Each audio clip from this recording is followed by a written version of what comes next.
সংসদ সদস্য সংসদ দিতে হবে। এতে কি হবে? কালো টাকা সরাসরি বন্ধ হবে, সত্যটা স্বীকার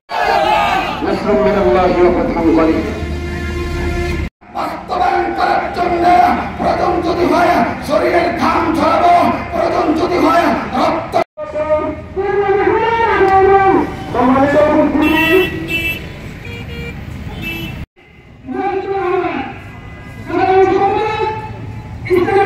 সামনে আসবে।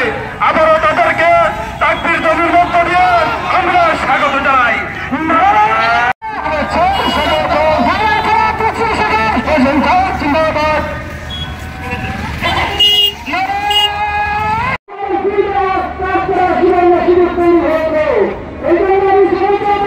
জানেন